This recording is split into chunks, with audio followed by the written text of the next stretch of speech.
Yeah, you're dealing with a criminal organization that has untold amounts of violence at their fingertips.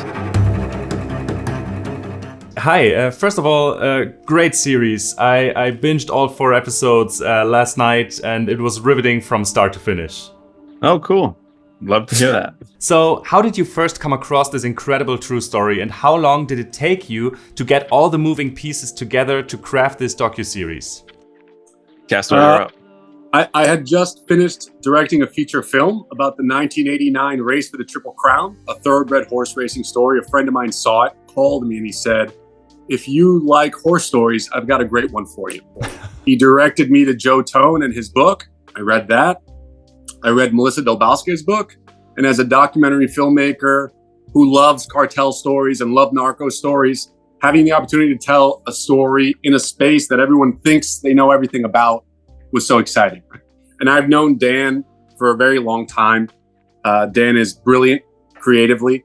He had just finished a series called American Cartel. So it was very self-evident that this is a project that we should work on together. A match made in heaven. We started reaching out to the FBI in 2017 and were met with a series of no's. Scott Lawson's an active FBI agent, and the FBI's job is not to make TV shows. Yeah, sure. But for reasons that only they can speak to, that changed around 2020. And once we had buy-in and participation from the investigators, we knew that we had a really special series on our hands. Yeah, I think we filmed The Sizzle in 2021. Right around that. Yeah. Wow. In the beginning of the show, the protagonists mentioned that they never had a case like this before, or they never heard of a case like this before. What was it, besides the horse racing, that got you especially fascinated about this case and got you into making this documentary? I think most importantly is Castor and I never wanted to make a story about violence. And that's the difficulty in making stories about these cartels, is that they are violent first. And that violence is painful, depraved, and horrifying. And I was not emotionally, intellectually, or creatively interested in making a story about violence, and neither is Castor. And what this story allowed us to do was look past that at a deeper level, at a more innovative way of storytelling that allowed us to look at the financial implications. What do they really care about? And Los Zetas were this first cartel, as Juan Cedillo talks about. They are the first cartel to just take over everything. Yeah. They're not just dealing drugs and people. They're getting involved in the blueberry business and the tortilla business and the horse racing business. And it suddenly became this much, much bigger story that, because we had the principal people involved, which we had to have, it became really fascinating of like, wow, this is a different version of a story that people think they know. Yeah. Which, is creative gold for a documentary filmmaker. While watching, I actually learned a lot about money laundering, something I have previously never really understood. Did you learn something new about this particular world that you never knew before? Yeah, absolutely. One, how pervasive it is, one, how difficult it is, and one, how much people are trying to do it. It's a really fascinating world. Numbers don't lie. I think when we think of the cartels, we think of them as drug pushers initially. What we don't tend to realize is that the drug is the asset that they're selling because it generates the greatest margin, full stop. If it were rubber tires, they'd sell that. If it were Dixie cups, they'd sell that. But they're selling the drugs in order to get money, power, and influence. Mm-hmm. So when you think of this as a takedown, of course it's a money laundering takedown. It's a financial crime as well as a violent crime.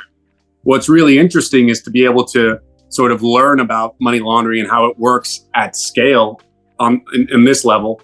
And then to be able to talk to Steve and other members of the IRS, who, as Dan says, can turn ones and zeros into oohs and ahs.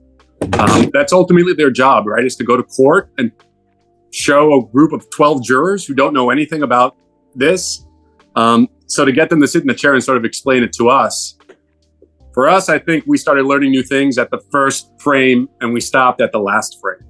Yeah, it's still learning stuff. I mean, Steve Pennington looks at a tax return and it's like a amusement arcade. There's like, we look at it and we're just, blind with numbers. But audiences love true crime stories and getting involved with finding out the truth and seeing justice being served.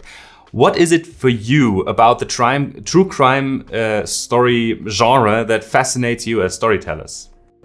Speaking for myself, I always want to tell emotional crime stories. Is that there's an incentive underneath crime that is more interesting to me, emotionally, intellectually, creatively, that some of these crime stories, you don't get the opportunity to do that.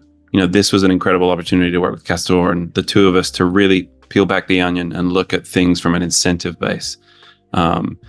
Because crime is painful, it's horrible, and it causes a lot of damage. And sometimes you have to go a little bit deeper to really try and understand that and see it in a different way. And in cases like this, I think crime is intensely personal and can be intensely personal. For the investigators, I think kind of showing that they are not stoic, robotic, super agents who know everything and are invincible, that they're real people with real fears and real emotions like you and I, except they're willing to take risks for justice that the rest of us may not be. And I think we kind of see the best in ourselves as people in folks like Scott and Steve and Doug and everybody else, and Junker and Scott. Yeah, that really came through. Hollywood loves to adapt true stories into movies and TV shows, especially those related to a criminal case. With Cowboy Cartel being such a fascinating true story that most people do not know about, would you like to see this story as a feature film or TV show? As long as Castor and I make it, sure.